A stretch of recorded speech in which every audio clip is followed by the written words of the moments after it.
Hey everyone, there is a serious proposal to cut Social Security spousal benefits. Now, this isn't a fringe group that's suggesting this, so I think it's time to pay attention. Today, I'm going to tell you what you need to know. But first, when we see proposals coming out like this, it makes it even more important to stay informed and get ahead of the rhetoric that's sure to follow from the other side. You know, when I hear these types of proposals, it doesn't matter if it comes from the left or the right, I'm going to cut down to the heart of it and tell you the facts about what you need to know.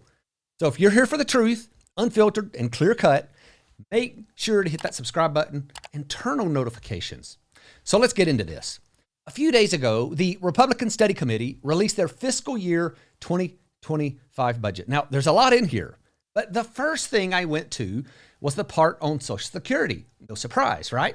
Now, I'm going to link this up down in the description. And if you go all the way to page 103, that's where they start to talk about the Social Security program. Now, I do think it's important to note that the Republican Study Committee is not some small group that's suggesting outlandish ideas to grab a day or two in the headlines. This is the vast majority of the House Republicans. I think this study group is around 80% of all Republican congressmen. So what you see in this budget proposal is effectively the consensus of the Republican Party. And that's what's so interesting about this, because now you have both Republicans and Democrats aligning on an idea that's going to fundamentally shift the entire Social Security program. And the big concept outline here is that there are some people who shouldn't get Social Security benefits, or at least get as much. And this is why I think it's time to pay close attention. So if you read this budget proposal, there are three separate changes they suggest making. Now, unfortunately, they don't give many details, but the broad ideas that are presented here give us a good idea of the approach they'll take to fixing the program. Now, the first piece is no surprise. They want to raise the full retirement age. And this is what's getting all of the media attention. There have been dozens of headlines about Republicans raising the full retirement age, and it's widely reported that they want to raise the full retirement age up to 69. Now, that budget proposal doesn't say this explicitly. All it says is make modest adjustments to the retirement age for future retirees to account for increases in life expectancy.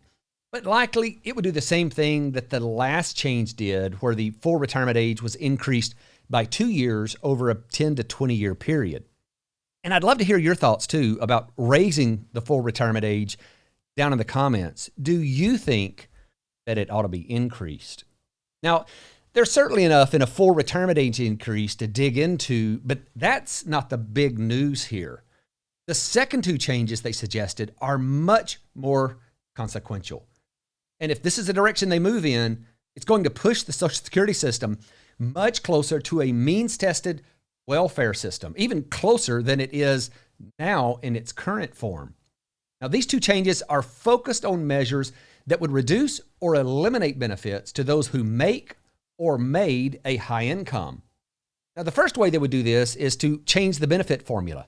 Now, how they would change it is not clear. All the budget proposal says is the RSC budget would make modest changes to the primary insurance amount benefit formula for individuals who are not near retirement and earn more than the wealthiest PIA factor.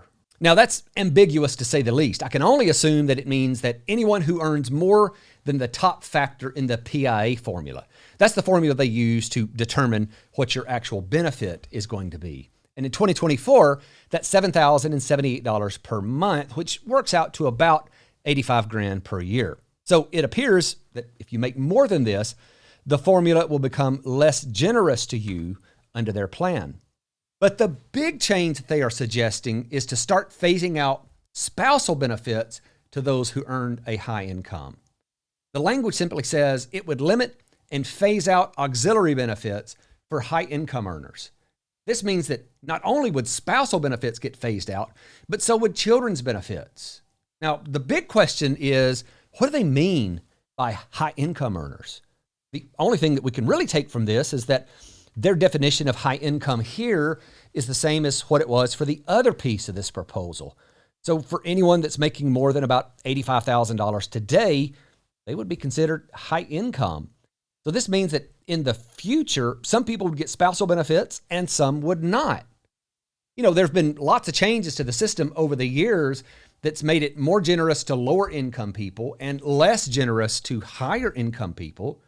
But this is the first time that I can think of that an entire class of benefits would be cut out because of someone's income. And if that's not means testing, I don't know what it is. And I want to hear your thoughts about this down in the comments. Do you support means testing Social Security benefits? Now, they have said something that you've heard me say over and over and over on this channel. These moves do not cut or delay retirement benefits for any senior in or near retirement. I think that age group is fine, and there shouldn't be any concern about these changes affecting you. But for everyone younger than about 55, maybe even up to 60, if you make a high income, I would start to make some plans for a retirement income strategy where Social Security looks a lot different than it does today. Maybe even to the point where you're only planning to get a small part of what the current benefit estimate is showing, if any at all. But all of the changes in this budget proposal does line up with exactly what I've been saying for a while, and that is that the days are coming to an end when high income earners can collect Social Security, at least in the same amount that they've always been able to. Now, ultimately, there are going to have to be some hard choices and changes made to the program. Again, the Democrats have already jumped all over this proposal and are talking about how the Republicans want to cut Social Security. But here's the deal.